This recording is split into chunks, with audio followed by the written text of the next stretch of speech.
It's a clump of hair. That's why the shower in the aft head won't drain. A clump of hair is clogging up the pipe. With my eye pressed right up against the drain hole, I can see it.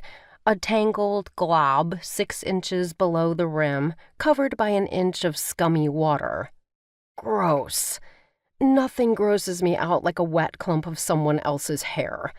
For some reason, I always have the irrational fear that it's going to end up in my mouth.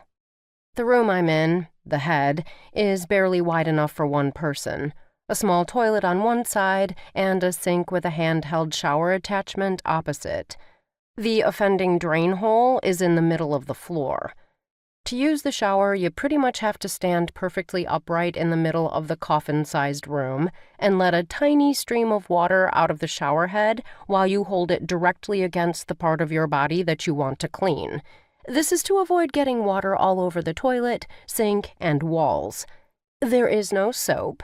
The water is not hot. Showering in this room is a brief, chilly, and cramped experience. Cleaning it takes the skill of a contortionist.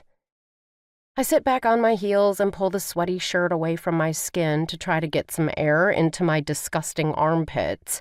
It doesn't work. We've been sitting stagnant on the salt for 3 straight days now, without a lick of breeze in sight. The air is so heavy, I feel like I'm breathing through a warm, damp towel. Comfortable is not a state I can imagine myself being in ever again.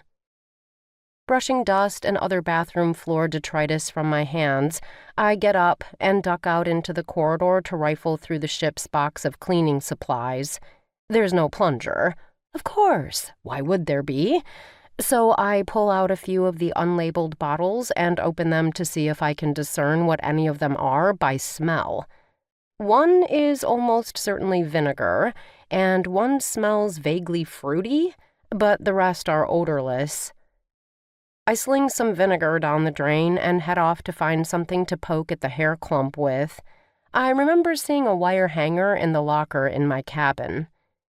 Goliath is sitting on their bunk when I open the cabin door, their enormous frame blocking all but a sliver of light from the room's one tiny porthole.